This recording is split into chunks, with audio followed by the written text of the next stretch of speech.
Awesome. Well, Adrian, I'm pretty excited to talk to you because I was looking through a little bit about what you've done, and I hung on to this one thing. Adrian thrives in extreme environments. I was like, I got to know about this. What does that mean? What does that mean, Adrian? It's funny. I was just talking today. Anyway, it's great to be here, man. Honored Yeah. that you'd asked me to jump on and join the conversation that you're always in with your people. Yeah. I appreciate what you're up to. So thank you. Thank you. Adrian thrives in extreme environments. I was on a walk this morning. I live in LA with my fiance, Alli, and we've got a couple teenagers, couple little kids. Yeah. This morning was one of the rare moments when all the kids were the other places. So my kids were with their mom, her kids were with their dad, and it's just us walking. And I forget what we were talking about, planning something. And I got into these minutiae and just started moving some stuff around. And I just said to her, I said, "Oh, you don't know that side of me, do you?" Like, what? It's like, like when, because at a season of my life, for sure, I was like, I don't know. I was a community organizer type guy. So like when the earthquake happened in Haiti, I got a call and said, "Hey, what are we doing?" Yeah. And, 6 days later, me and 3 doctors and 3 nurses and some paramedics are like in the sports center, like the stadium in Port-au-Prince, running our own clinic. And that's just, I was like, and we don't know that side of me, like kind of the Jack Bauerish side. Yeah. Which, I of course say that romantically, if only I could be anything like that. But, it's, after undergrad, I didn't know what I wanted to be when I grew up. Not that I do now, but I was a nurse. I decided I was a pre-med guy and then decided, no, I don't want to do that route. And let me go travel the world and be a nurse. So that sounded good. I ended up spending most of my time in intensive care, mostly pediatric intensive care, which is a pretty extreme environment from a science perspective, but also from a heart perspective. Because, fighting for a kid's life, I don't know if anything gets more important than that. Yeah. Yeah. Helping a mom and a dad cope with their powerlessness and their passion and all the crazy humanity that flies everywhere in that environment, dealing with, brilliant, most of the time, really brilliant doctors, sometimes brilliant and humble, sometimes brilliant and maniacs, and coordinating, 100 things happening in a 2-hour period and trying to do it in a humane way. That's a pretty extreme environment. For whatever reason, I love that. I love that challenge of getting people to find themselves, find each other despite the circumstances. Right.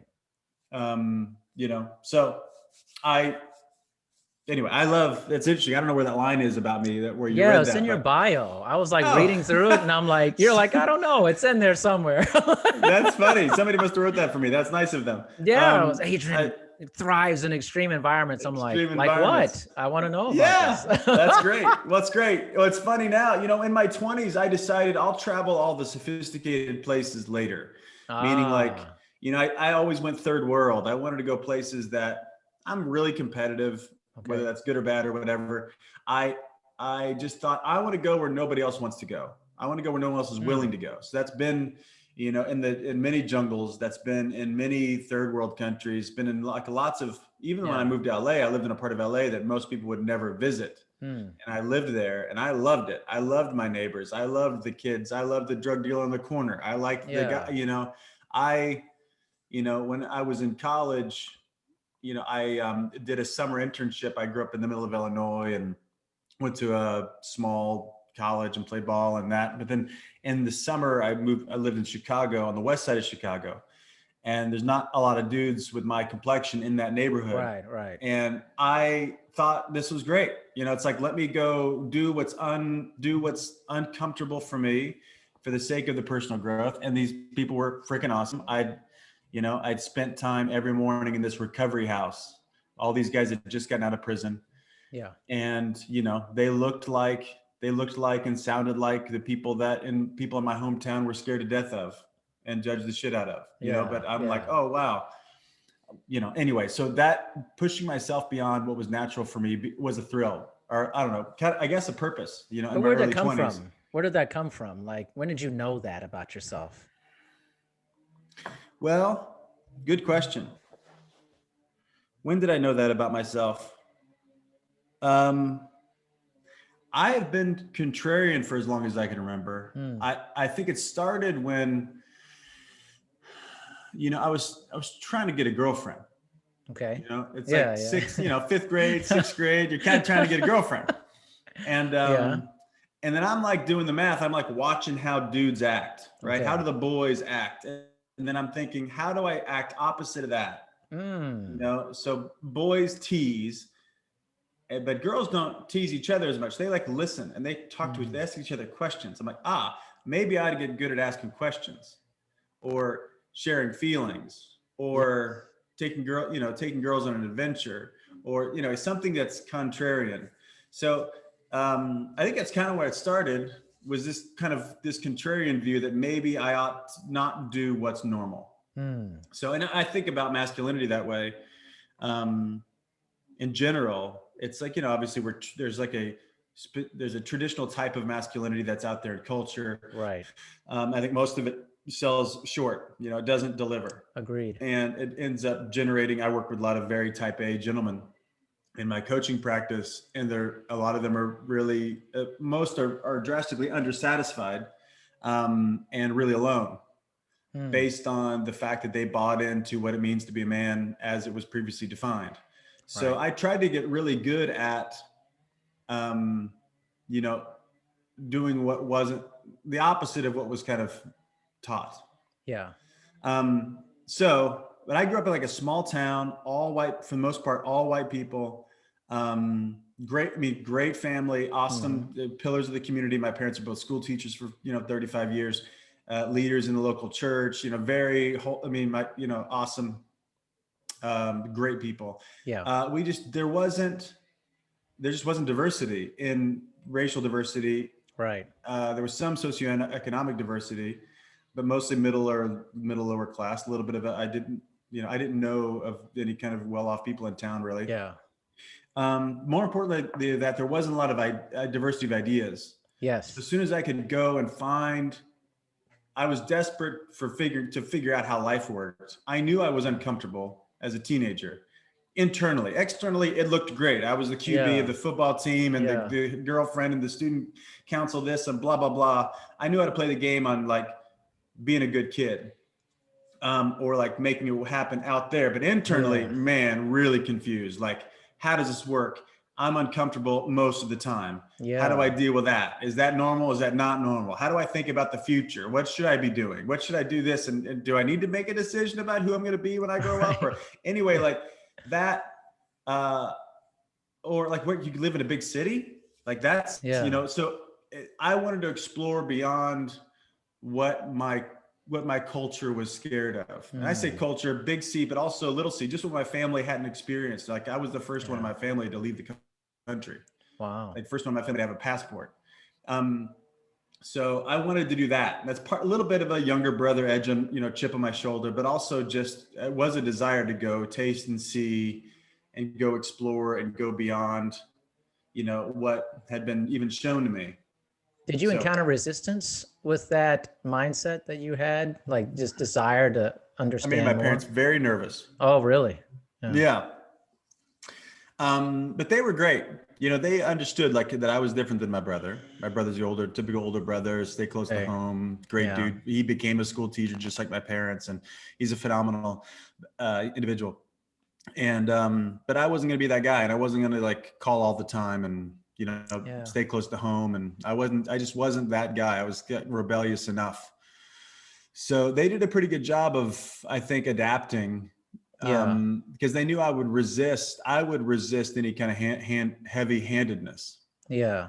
So they gave me some space and kind of let me be myself. And, I found out the best way to help my parents is to let them know about stuff afterwards. Because I wasn't really going to ask permission anyway. I wasn't like, hey, what do you think? I was going to say, I don't care what they think, but I really, we just operate by different worlds, by different experiences and different drives. And like what makes, I think we're all in pursuit of some kind of vitality. What makes me come alive is different than what makes my dad come alive or my mom come alive. So let's respect that, but I'm not going to go ask you how for me to be alive. Yeah. Oh You man, know, that's deep. I might ask you about values and how to stay good, maybe, or noble, because they've Yeah. got that in spades. But aliveness is very different. For me, it's an experience and something that is pursued. It's like that edge between, you know, uh, order and chaos. Like Yeah. order, and Peterson talks about this a lot, but there's like an order that we know, and we all ought to be competent at a bunch of stuff. And I know how to do this. And, you know, this is like the Adrian that I'm very familiar with and like that. And whatever people expect of me, do that. And then there's the chaos, which is the right on the edge of like, what is the exploration? What's next? What's possible for me? Nobody knows what that is, including me. Mm. I don't know what's possible out there. I don't know how good I could get. I don't know how alive I could be. I don't know how great I could feel or how much energy I could have. Yeah. I don't know how insightful, you know, there's like tons of possibility. And like, I want to live right at that intersection. Mm. And my parents just don't live that way. And they're great people. Sure. They're just, Yeah. you know, it works for them, and God bless them. Yeah. I Yeah. really Yeah. mean that. So Yeah. I chose to save them from resisting me. I didn't want to battle about who I should be. I'm just going to be who I am, and I love you, you know? So, Yeah. Anyway. Man, I tell you what, I'm listening to you and I'm like, we're like the same dude. We're like the same dude. Tell me, man. When I was in high school, I was the same way. I think I put on the good show about it because I was a very good child, good teenager. I was a very prominent athlete.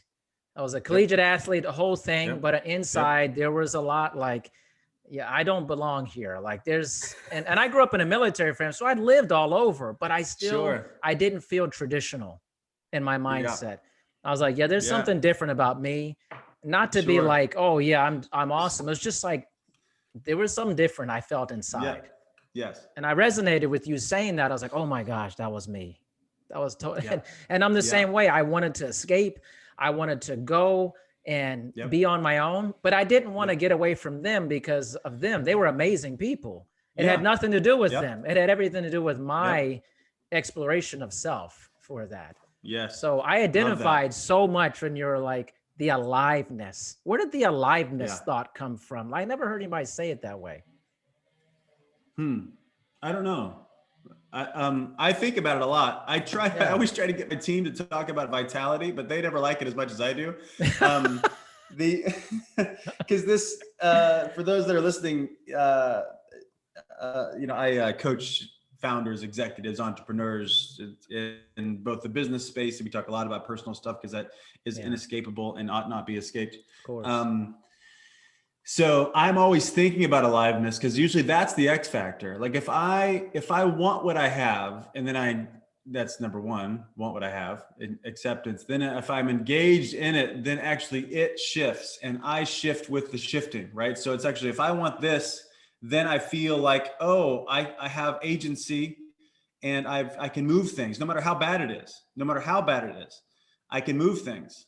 And I've got power and I've got, there's possibility, right? So, and then if it has shifted, then actually my belief about myself in that relation, not to get too weird here, but in that relationship shifts, right? Now, then I'm alive. Now it's like, oh, I've got choices. That I always want my team to talk about. Right. They don't like talking about it as much, or just, I don't know. It's, your question. Let me get back to your question. Where does it come from? Yeah.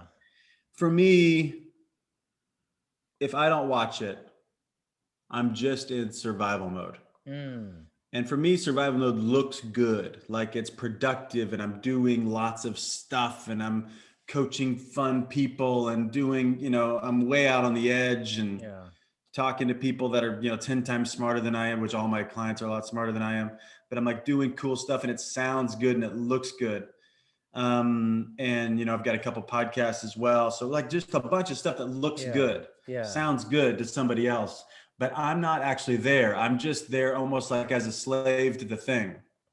Like, I'm there occupying space. I'm there kind of being a good soldier, if you will, and operating out of duty, which is very different than operating out of this that I just called aliveness. Then I really want to be here.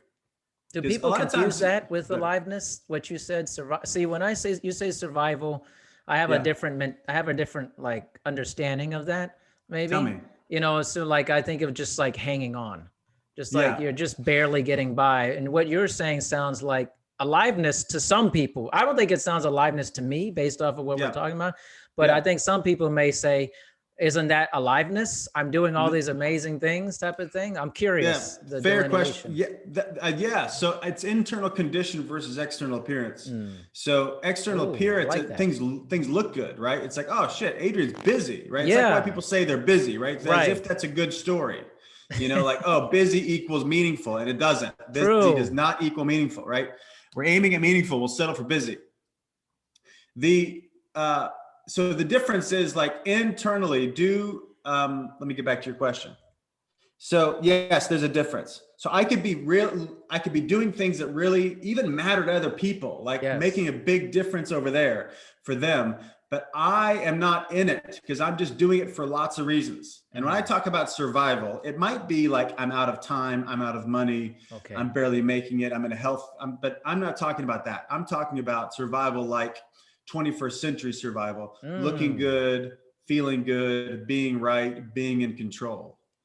Looking good, feeling good, being right, being in control. Those are like what we talk about, like our survival needs. So we all want to look good. We all want to feel good. We all want to be right. We all want to be in control. Nothing wrong with those survival needs. They're just survival. They're just the baseline. Right. Control is important because you have to have your own agency. Being right, having some sense of assertion of yourself and understanding something, that's important. Having certainty. Feeling good inside your own body, feeling good emotionally, that's all really important. And looking good, like having a sense of, I guess, I don't know, dignity or something, that's all important. But if any of those are running the show, you're in trouble. And there's no aliveness really. If any of those, let me say this maybe more succinctly. If any of those are the primary priority, I guess if they are the priority, then you'll end up feeling like you're there just to serve those ego needs instead of like really being there. Because on the other side of those things, like I'm here with you, man, right now, just to see what happens, right? I just want to show up. Let me get out of my head. Let me just be present, right? Like when I find myself trying to be articulate, I'm like, would you just shut up, man, and just say what's there? Just say, it's like, this is all. So for me, aliveness is like this practice. Do I really want what I've got? And if I don't, no problem. Am I bold enough to change my mind? Which most of us, including this guy, aren't. I'll just ride it out because I have a hankering. My grandmother would say, I have a hankering for suffering. Instead of like, hey, change your mind, man. You thought you wanted to do this thing, but you don't. Or even just, I'm thinking of a very practical thing. Like my parents are coming into town. My daughter, who's turning 5 next week, my parents are coming in town, which is awesome. And I had neglected to really carve out a bunch of extra special time. Now I can say, oh, I need to do that, blah, blah. Or I could just say, hey man, I missed it. Can we carve this day? Can we carve these days down? And, which might sound like a silly example, but if I don't watch it, my pride tells me, double down on stupid. Like keep doing what to cover your own ass, like to make yourself look good in your own eyes. Keep up the front instead of like, having some adaptability. Anyway, I've gone on for a bit. No, it's great. It's, I caught onto the also thing of boldness of changing your mind. Why is that so difficult for us? And because I agree with the boldness, it does feel bold on some level to change your mind. Yeah. Well, I think it's just because like being right is so romantic. Like being the guy, I'll say from a guy perspective, because especially I think men and pride, women have pride, it just looks different. Right. Yes. We'll talk about for that sure. another time. For sure. Okay. We keep that out. It's definitely different though, but I get it's different. It's different though, right? It's different. Yeah, that's right. So I think especially for guys, and I don't know, I try to cut everyone a lot of slack, including myself. So, and why do I say that? Because what came to mind was we've been programmed this way culturally. We've also, there's a decent, huge argument evolutionarily over time, like being right is pretty important to survive, meaning like, you better know that what's in this forest over here, there's dangerous beasts in this forest, and whoever knows where the danger is lives. Who doesn't know where the danger is, i.e. the fools, they die. So being right's a pretty great evolutionary trait, or at least being able to learn, which is different than being right. But I think it takes boldness, because most of us would rather, including this guy, most of us would rather not have to trust anybody. I'd rather just have it all together all the time and have your respect versus us having a real relationship where I need you to cover my ass. I'd rather never have to have my ass covered than to be in a real relationship with you where like, oh, I'm going to blow it and we'll see if you keep showing up for me. Like that's just riskier. That is riskier. It is. That's why it takes boldness, like to be off, to know when you're off. And then to be off early, that takes guts. It's like, hey, I think I missed it. This guy doesn't do that. I notice I might have missed it. Let me give it a few days. Let me see what happens. So then, because I don't want to blow my cover, I don't want to say blow my cover. I mean, to like claim, to show the cards that show that I don't know what I'm doing, like to expose the fraud that I think that I am, not, and maybe that I am. Or like, it's like, maybe I've been writing checks I can't cash, or just like share, or like sharing the insecurity. Like, hey man, I might've missed it for fear that people would reject me in that moment. And ironically, and you live this way, this podcast is based on this way. It is. It's like the real combo is the one people are searching for. Like the authentic, the authentic sharing, the honesty is the song everybody wants to dance to. It's funny. It's like I made that decision a long time ago because I was like, I would like when I'm on podcasts, people are like, okay, well, let's have all the questions together and let's have this cover. I'm like, no, I if we mess up, we mess up. I don't care, honestly. I mean, like if it sounds awkward initially, that's great. People learn that conversation's awkward sometimes when you don't know somebody. I don't know you. Why would it be perfect? Like, yes, I don't know you. How could it be amazing? Sometimes you do hit that lightning and you're like, oh my God, I love this person day one, you know, like, and sometimes you're like, I'm not so sure. I don't know how I talk to you. Yes, I hear you, man. I hear you. And that's real life. I mean, most of us, it's interesting. The fantasizing is where the suffering is for most of us, I think. It's like, go ahead. The romantic, the fantasy of that, we're going to have this great relationship. We're going to meet each other and it's love at first sight. It's instant friendship. It's fast food amazingness and all that. And I'm like, I don't know. When does that happen? Like, that's where a lot of the suffering is. Even just, Alli and I've been together for how long now? Maybe a year and a half. We just got engaged. And congratulations, by the way. Thank you, man. Yeah, it's been awesome and not awesome. It's been like everything, right? It's like a real relationship. Like we're both very stubborn, opinionated, pretty dramatic people, and I can be very arrogant. I can easily think I'm right about things and go in professorial mode, which is a bad idea. Every time. Bad, it's just never going to work, man. It's not like changing her mind is even up for grabs. She ain't there. She's not wanting to have her mind changed. So can you just listen? Can you just shut up? This is what I'm talking to myself, so it's just a real relationship, and it's weird having a real relationship. It's weird. It is even having one, even like really throwing myself at having one now. It's like we're on the walk this morning and there's moments of great connection and there's moments of what feel like disconnection. And what if that's all okay?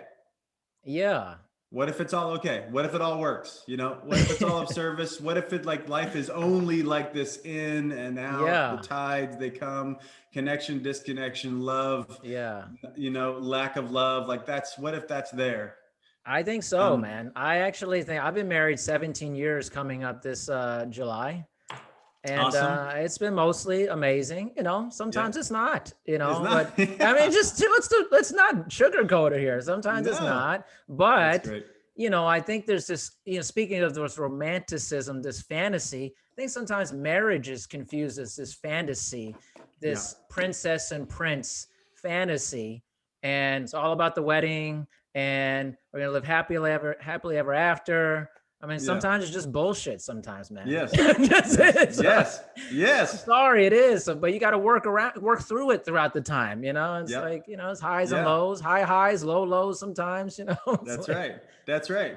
that's We were just reality. talking about this the other day. It's like because I'm an odd person, so I'm always thinking about what love is. It's like a very common question for me. Because Really? I'm just thinking, well, I need to figure it out over and over again in my own life. Number one, I'm in a new relationship, and I want to have that figured. I want to have that consistent, evergreen conversation about what love is, because there's the picture that you're alluding to of what everything should feel like, what everything should look like and feel like, and that ain't coming, right? Like none of that's sustainable. No. Like the princess, the princess, everybody's always whatever. staring in each other's eyes and Oh. can't wait to, Yes. There are moments of that, but that's not life, right? No. So an ongoing conversation about what love is necessary. And like, I need to ground myself in, what is love? Well, love for me, first off, I got to like really accept myself. Like whatever's going on for me is cool. Yeah. Like, just cool, even just to myself, like be with yourself, man. If you can't be with yourself, you're going to like not be with anybody else in a healthy way. Or I'm going to like try to get my needs met over there. Or I'm going to set up some rigorous expectations and demands, or I'm going to be threatened all the time because if she's not XYZ, then I don't XYZ, then I'm in trouble. Right. So it's like, it's got to start internal. Love's got to start from here and then be some kind of declaration that's not dependent on circumstances.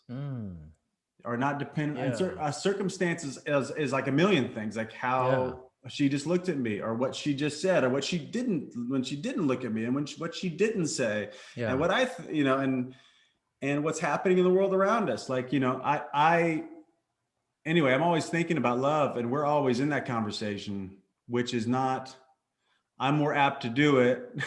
She doesn't like it she doesn't like it when I bring it up like this. She doesn't like it. I understand. I get it. I just think it's, and maybe I'm off. I just think it's the only show in town. Otherwise we're just going to be disappointed, and you can be disappointed, and disappointment's part of life and all that. Of course. But wanting what you've got, wanting the person you're with. Like, I know I'm a mixed bag. Like, I'm a really amazing human being, and I'm a criminal. Like, I do both. Criminal, like lie, right? Sure. Put on a good face, or like, I don't know. I'm sure in the last year I've stolen a pen from a hotel that I like. Just whatever. So anyway, I just know I'm a mixed bag, and I'm like, really, I don't think you can outserve somebody. I don't think you can outserve me. Like, try. I don't think you can. Yeah. At the same point, if I don't watch it, I'm really self-indulged. Really, I need this for me. I'm really self-concerned, or just an arrogance always comes out of self. So I'm just both, man. I'm really both. Yeah. And if on good days I can like harness, be with myself, aim myself, choose the love, choose the service, and deal with myself when I want to be selfish, or like have grace for myself and make it right with the other person when I've been selfish. I've been self-consumed. I don't know how we got on all this, but it's that's okay. It's anyway. Life, man. It just kind of twists and turns in different conversations. It's like goes on topic, off topic. It's great to me. Like I started thinking to myself, like, Adrian saying this is amazing. I wonder what's the reaction from CEOs, leaders of companies you work with, and I don't know if you talk to them about love or all this stuff, but if you do, what is the reaction to this, how you're approaching this?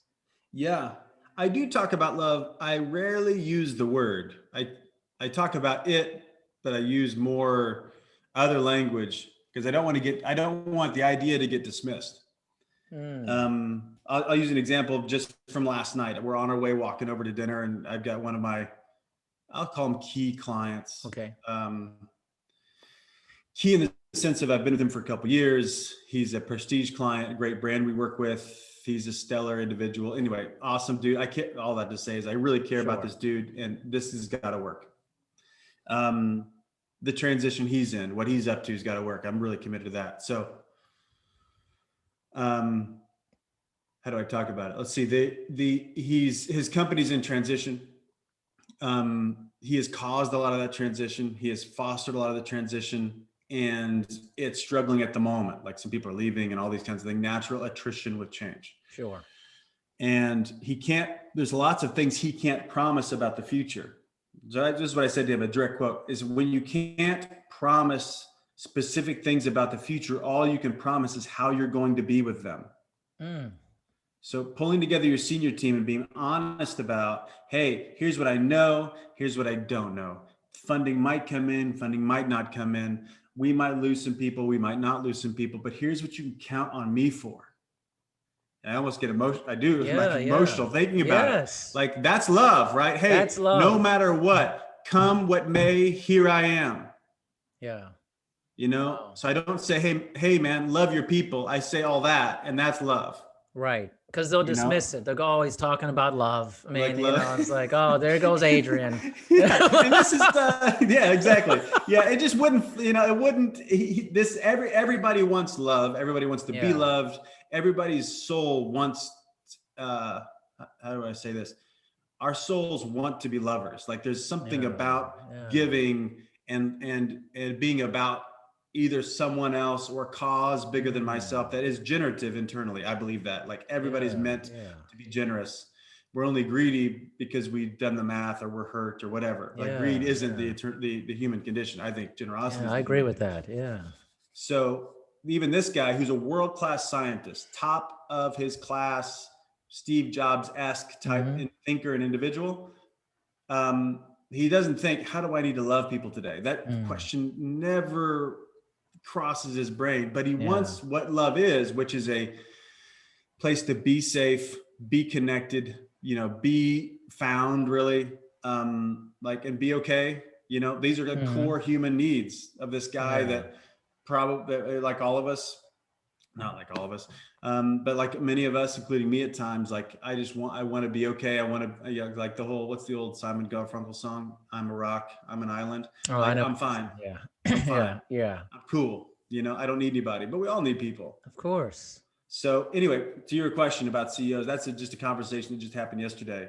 So, but our work, they like to talk strategies. That's great. But all of our work really gets to the undeniable,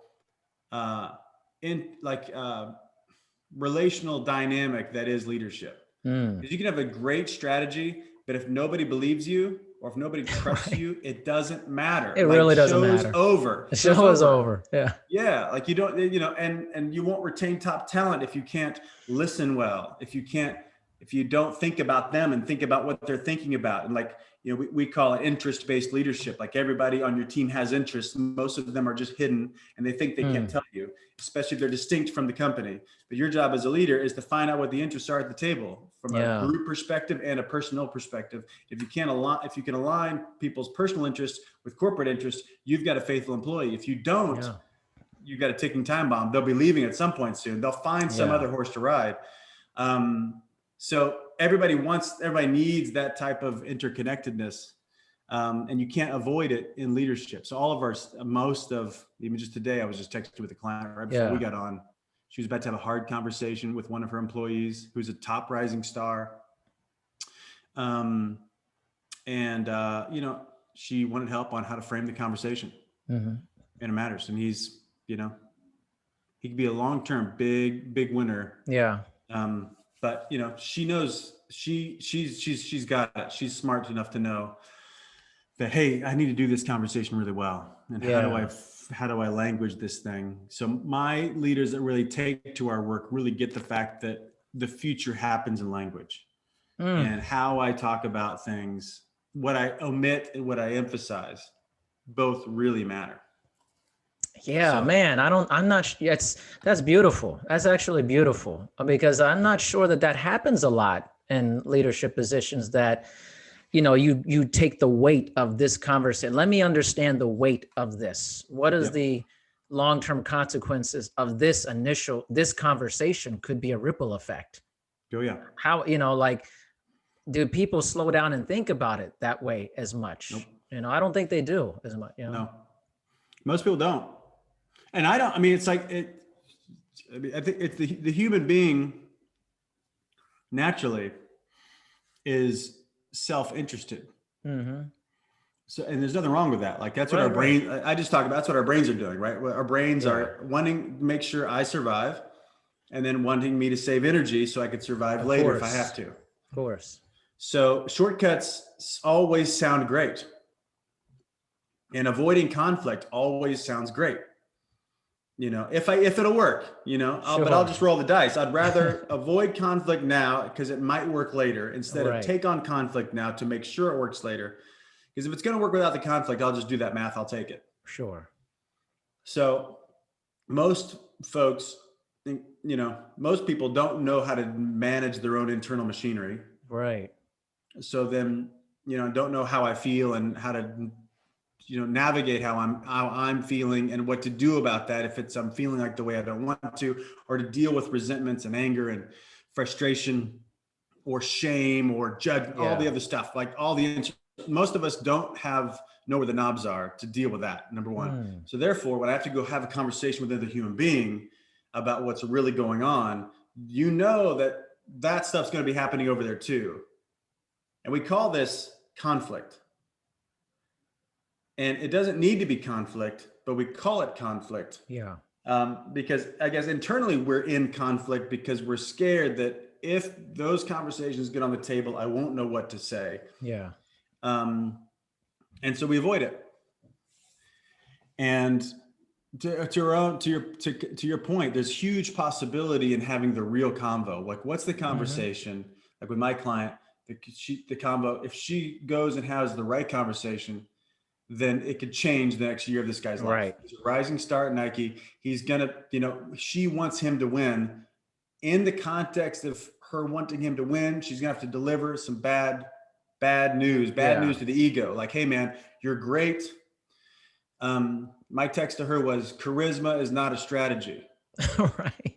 Yeah. This guy's very charismatic. It's like, that's cool, man. It's just not enough. Not at this level. You're joining the big leagues. So you got to be really charismatic and awesome and loving and caring, which he's good at. Sure. And then you got to be really clear, strategic, hold people accountable, have the tough conversations, both and love and direction. Yes. Love and correction, both. Yes.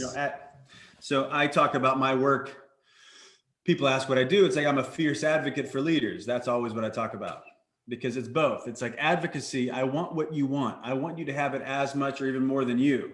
And I believe in you as much or even more than you. So that's advocacy. I'm just willing to get there in a fierce way if need be. So lots of truth telling, lots of, hey man, I think you might be full of shit, man. I don't know. Exactly. You might be.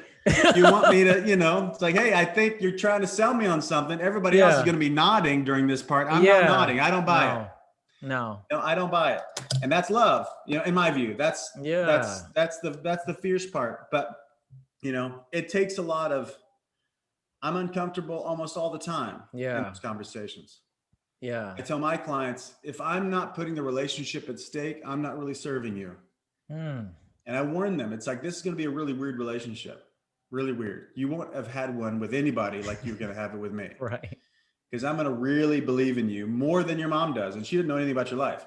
Right. I'm going to know a lot about your life and I'm going to believe in you.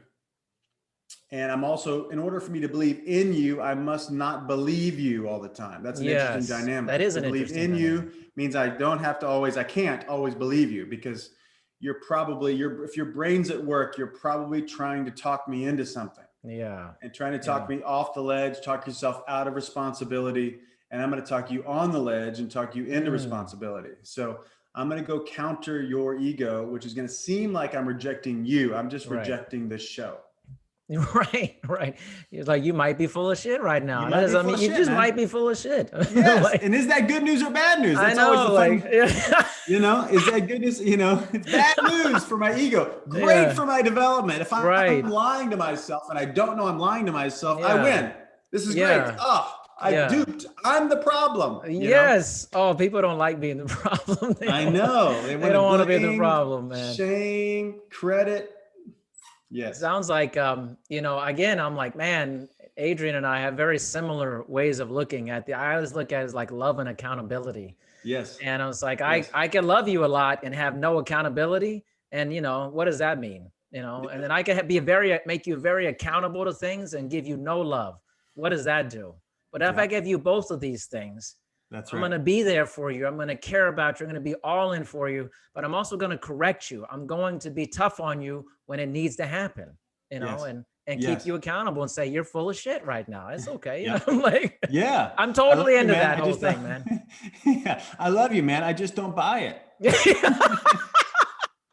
You're awesome, but that's garbage. Yeah, man. I don't believe that. I don't believe that. I do that with my daughter all the time. I'm like, love and accountability. I'm like, listen, I always tell her, she's almost 10. I say, like, when you do great stuff, I'm going to be like, man, that's the best thing ever. It's incredible. And when you don't do this stuff, I go, that's terrible. You need to pick that up. Come on. What are we doing here? Yeah. I'm like, you're going to get both sides of this. I'm just not going to be coddling you. It's like, that's right. It doesn't help any of us here. That's great. And that's the dad. And that's the dad's role in my view. I agree. Yep. Man, I agree with that. Yeah. Well, that's what, it's interesting. So I've got, mine are almost 5 and 7. Yeah.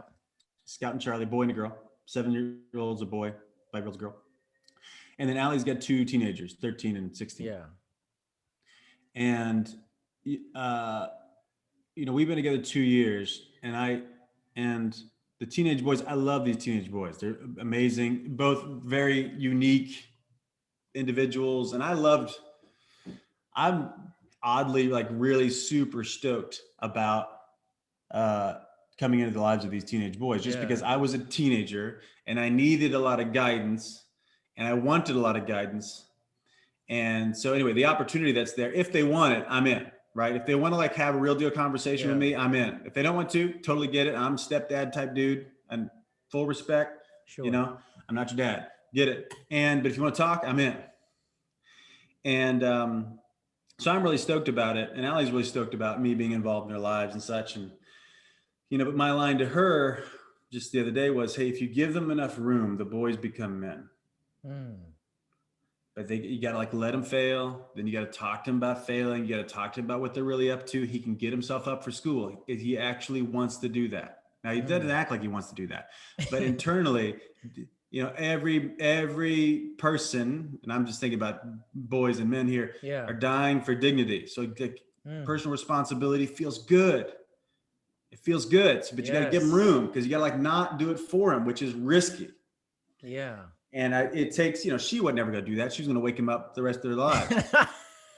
That's the joke, but pretty true. But it's like, no, he can do it himself. He needs another alarm clock. Here, let's get that. Okay, here's your alarm clock. Here's how you use the alarm clock.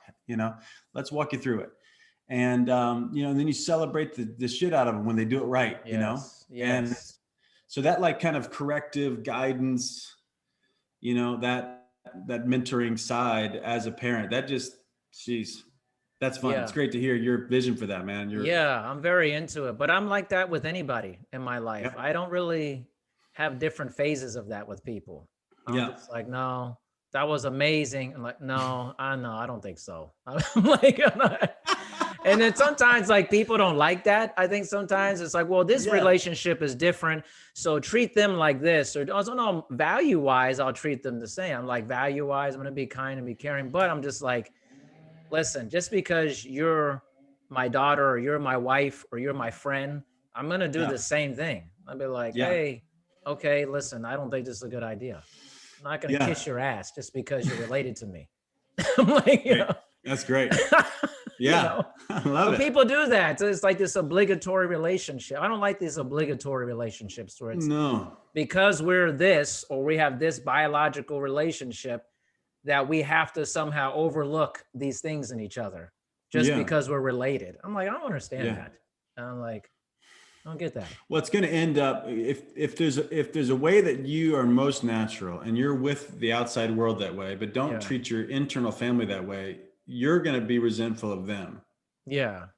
You know, if you're not that way, it sounds like you're. Yeah. I don't or use anybody the word that talks to me, you know. Yeah. They say, oh man, I want to great. be a friend. And they don't want, or, oh, I want to do this thing with you. And then, and they never follow up. You know, I told somebody the other day, I said, well, you don't follow up. How can we get things if you don't follow up? Yeah, I'm bad at that. I need to do better at that. Then do it. I'm like, what are you talking about? like, you either did it or you don't, you know? That's great. Let's just be honest about it. You didn't do it. That's right. Yeah. Well, you don't. Yeah. That's fun. You know, that's fun. That's great, man. Yeah. We're similar. We're very similar. I was like, man, this guy's speaking my language. I mean, you know, it's like, but it's like when you were saying survival mode, like in my mind, I had a different thought about that. I was like, oh, I have to say something about this because that's not how I see it. But I want to understand how you see it. Yeah. You know, it's not that I'm confrontational. I'm just like, I want to understand how do you see I get this, it. You know, I get it. Well, if we could all be a little bit less offendable, the world would be a much better place. You know, I mean, we've become so damn precious about everything. Yeah. And therefore, like people are, you know, the crazy people are the ones talking still. And I mean the dogmatic. When I say crazy, I really mean dogmatic. People are there to say something. Nobody there that's there for the dialogue is really talking in culture. People are there to yell at somebody else and be right about everything and not, you know, anyway, all that. So the world needs some more edge, but purposeful edge for the sake of the future, edge for the sake of the relationship. Like, you know, you're telling your wife the truth because you really want to be in it. You want to be in an intimate relationship with her the rest of your life. If you started playing a game, like trying to get her to like you or like what you said or whatever, then you're going to be distant. We know how that ends. Then you'll say, I can't be myself around you. You wouldn't do this, but you'll end up blaming her for that. And you know, and this is like all the nice guys. We could turn into a men's podcast here, but there's all these damn nice guys. And I have played the role in my times in life, right? Where I'm just putting on a good face and I'm being the nice guy, but I end up resenting whoever I'm doing it with. Yeah. And, you know, I end up then going along passive, then majorly aggressive. Yeah. This happens all over.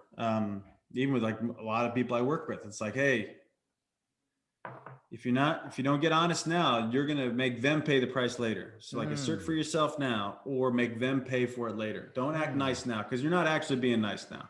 Yeah. I mean, you are actually being nice, like bullshit nice. Sure. Yeah. A few external layers, but you're not actually being real. And so if you're not real, you're not ever nice. Interesting. Wow. If you're real, then you can, I usually call it kind. Like I can be really kind and loving to you. Nice for some reason feels so damn superficial. So I use that distinction that way. There's a nice guy racket. I call it a racket, like a bullshit. Like you're running a nice guy racket. Nice guy racket. I say that all the time. I say that to funny. I said there was this client, brand new client, and there's two guys on the call. One of the guys is kind of like my guy that I know, and he's like the tougher guy of the two of them. And there's other guy that's really sweet and nice. And anyway, by the end of the call, I had properly made the call uncomfortable because I'm going to call somebody to action. I'm going to like, you know, guys, are you really going to do this or this? I mean, because we talked right before COVID, and they were going to do something, and then they bailed. And I'm like, hey, listen, I'm not here to mess around. And I usually use pretty colorful language. Sure. I'm not here to mess around. And I don't mind having tension. So let's just talk amongst ourselves, like right now, like, you know, are you going to do this? Or are you guys both going to chicken out? Yeah. And I just said, and I just said to the one guy, I said, I bet this really makes you uncomfortable because you're used to like wanting everything to feel good all the time. And I can tell your job is like, make sure everybody plays along together. No. In order to get this organization straight, and they're growing like crazy, in order to get this straight, you got to get off your nice guy bullshit because your nice guy is saving the company from the change it needs to make. You're trying to get everybody to work along. No, they got to not work. It's going to be worse before it gets better. Yeah. Man. Yeah, no, that's great. We would have some fun together. That's for sure. I know we would definitely have some. Where do you live in Washington State. Washington State. I'm on the West Coast. I'm in a small cool, town, man. Blaine, right on the Canadian border. Wow. And yeah, and I got some friends in from Vancouver right now. Oh, really? I'm 35 minutes from Vancouver, literally. That's great. So Herschel was a client of mine for a long time. Oh, awesome. And they're based in Vancouver. Yeah. But I get to LA. Well, I did get to LA a decent amount, but I will be getting back there, but we should connect sometime. We should. I would love to. Anytime we can. And we can go out and we're going to run and you can smoke me. Oh, come on. Or whatever you We do whatever. I'm open, That's cool. Yeah. Well, I loved to look at your site and I've got lots of questions. I figured your people on your podcast know what you're up to, so I won't burn time on it, but it's interesting. I mean, I'm always looking for really high quality people that I can plug into my network, whether it's with clients of mine or just with other people, helping. Anyway, so let's Well, I want to connect with you beyond this, because one of the things I do, you'll see, I don't bullshit about this. I follow through. Yes. I'm big on follow through. That's like a big thing for me. It's rare in this day and age. Oh my God. Exceptional. Do what you say. Do what you say. And, I've had like 300 plus hours of conversation with people on this podcast. And I always reach back out to every single person who's ever been on the podcast, like once every couple months. Hey, how you doing? What's going on in your life? Whatever, blah, blah, blah, this and that. Like, I want to create a relationship. No BS. So you're going to hear from me regardless, man. You came into the zone, man. I love it, man. You came into it, man. It's your fault. All right. I'll take it. I'll take it. But I look forward to learning more about you. And I'm happy to chat with you anytime about That's great. Yeah. Well, I like, one of my biggest joys in life is to connect great people. Yes. Same here. And to see great people that I happened to be the one to connect, and they go off and do awesome stuff together. Yeah. How great is that? That's legacy stuff for me, man. That is legacy. And they might not even remember. That's the real fun part, is like when they go off and do the thing and they don't remember that I was the guy that connected them on text 4 years ago or an email.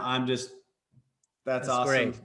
Man, they're doing their thing. I do that all the time. Oh yeah. But man, I'm pumped up. This was incredible. I never know what I'm going to get when I get on with people. It could be crazy, could be hilarious, could be not so good, could be boring. This was just amazing. Seriously, this was really good. Thank you, man. It's coming out Thursday, man. I don't mess around. Popping this baby out on Thursday. Go time. Well, we will cross promote. We will share the love. Perfect. Thank you, Adrian, so much for your time. Appreciate you, man. You got it. Thanks, brother. All right.